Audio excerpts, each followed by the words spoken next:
नमस्कार, आदाब, सत श्री अकाल, जय भीम, जोहार। मेरा नाम है नवीन कुमार। क्या किसी ने कल्पना भी की होगी कि भारत के 100 से ज्यादा सदस्यों वाले किसी राज्य की विधानसभा का पूरा विपक्ष लगभग पूरी तरह से हिंदू मुक्त हो जाएगा? इसको उलट दें तो लगभग पूरी तरह से मुस्लिम हो जाएगा। ऐसा तो जम्मू कश्मीर की विधानसभा तक में नहीं हुआ कभी। आपको हैरानी हो रही होगी और होनी भी चाहिए, लेकिन यह सच है। वो राज्य है असम, हिमंता बिस्वा शर्मा का असम। असम में कांग्रेस की तीसरी बार हार से भी ज्यादा एक और महत्वपूर्ण तथ्य है, उसके टिकट पर 19 विधायक जीते हैं और एक को छोड़कर सारे मुसलमान हैं। नवोइचा से जीते जॉय प्रकाश दास के अलावा एक भी गैर मुस्लिम असम विधानसभा में कांग्रेस के टिकट पर नहीं जीता है, जबकि उसने कुल 99 सीटों पर उम्मीदवार उतारे थे। कांग्रेस को छोड़कर गैर एनडीए दलों से 5 और विधायक जीते हैं और उनमें से भी 4 मुसलमान हैं। सवाल है कि यह स्थिति अच्छी है या बुरी, क्योंकि भाजपा जो चाहती थी वो उसने कर दिखाया है। कांग्रेस पार्टी की ब्रांडिंग मुस्लिम लीग की तरह करना। जी हां, असम विधानसभा चुनाव बीजेपी के लिए बोनस साबित हुआ है। लगातार तीसरी बार सत्ता तो हासिल की ही, यह भी साबित कर दिया कि विपक्ष को हिंदू वोट नहीं करते और उसके हिंदू नेताओं को पसंद भी नहीं करते। मुख्यमंत्री हिमंता बिस्वा शर्मा शुरू से कहते आ रहे थे कि परिसीमन से यह सुनिश्चित होगा कि स्वदेशी यानी बहुसंख्यक समुदाय 126 सीटों में से 100 से ज्यादा सीटों पर कब्जा बनाए रखे, और उसने कर दिया। कांग्रेस ने मुस्लिम बहुल क्षेत्रों में अपनी स्थिति मजबूत की, यह बात सच है, लेकिन मतदाताओं ने केवल मुस्लिम उम्मीदवारों पर ही भरोसा किया। हिंदू मतदाता बीजेपी की तरफ चले गए, उसके सहयोगी दलों की तरफ चले गए। मुख्यमंत्री हिमंता बिस्वा शर्मा ने कहा, यह दुर्भाग्यपूर्ण है कि कांग्रेस के एक विधायक को छोड़कर बाकी सभी इस्लाम धर्म का पालन करते हैं। मैं ये नहीं कह रहा हूं कि हिंदू या मुस्लिम जीते हैं, मैं केवल आंकड़े दे रहा हूं और यह आपका विश्लेषण है। अब समझिए यह संभव हुआ कैसे, और दीर्घकालिक राजनीति में कांग्रेस पार्टी का केवल मुसलमानों की पार्टी के तौर पर ब्रांडिंग किया जाना किसके लिए कितना फायदेमंद है और किसके लिए कितना नुकसानदेह।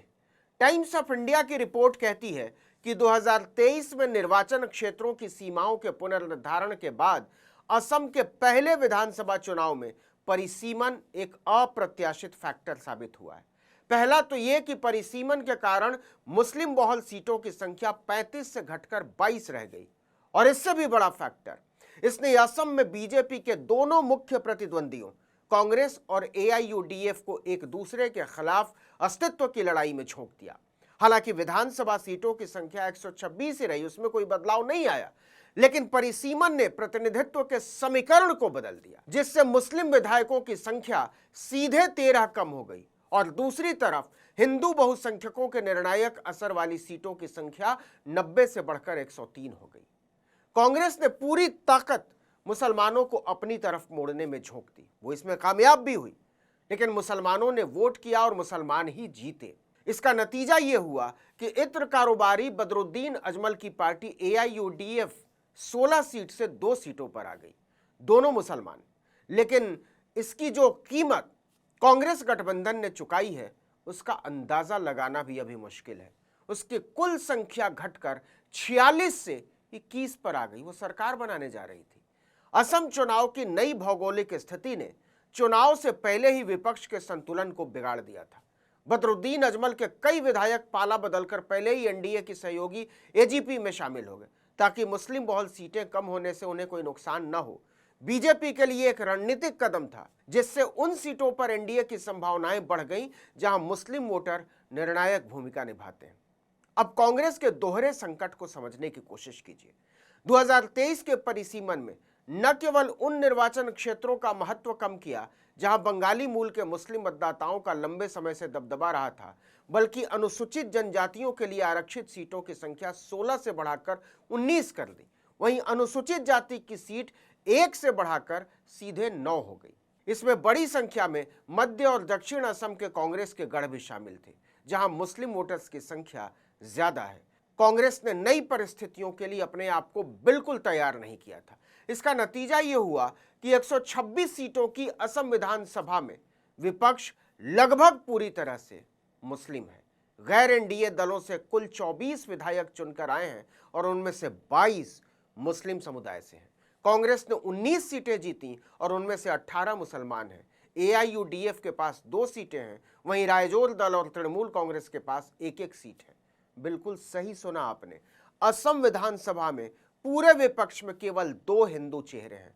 उनमें से एक है रायजोर दल के प्रमुख अखिल गोगोई, जिन्होंने शिवसागर सीट पर फिर से जीत हासिल की है, और दूसरे हैं कांग्रेस के जय प्रकाश दास, जिन्होंने नौबौचा सीट से जीत हासिल की है। इस सीट पर मुस्लिम मतदाताओं की संख्या अच्छी खासी है। क्या आप कल्पना कर सकते हैं कि कांग्रेस के सारे मौजूदा हिंदू विधायक अपनी अपनी सीटें हार गए? ये सुनने में जितना अटपटा है, उससे ज्यादा भयावह है इसके राजनीतिक निहितार्थ।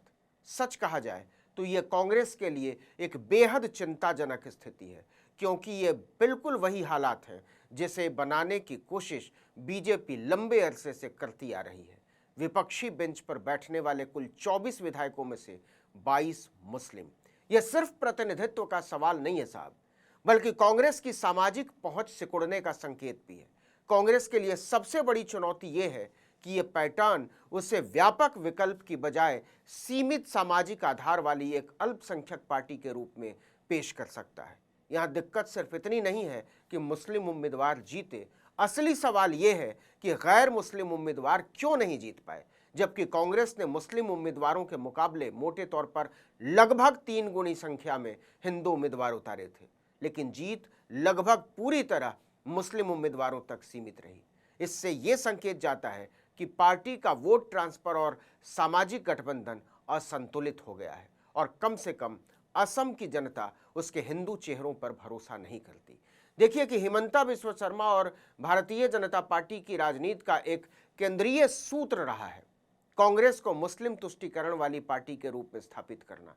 अगर कांग्रेस के 19 में से 18 विधायक मुस्लिम हो तो भाजपा के लिए ये एक चुनावी नैरेटिव का तैयार माल है, क्योंकि सरकार बनाने के लिए सिर्फ ध्रुवीकृत इलाकों में जीत काफी नहीं होती।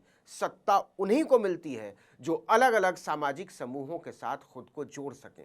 भाजपा की सबसे बड़ी ताकत यही रही है कि उसने अपने मूल वोट के साथ अलग अलग सामाजिक समूहों में घुसपैठ की।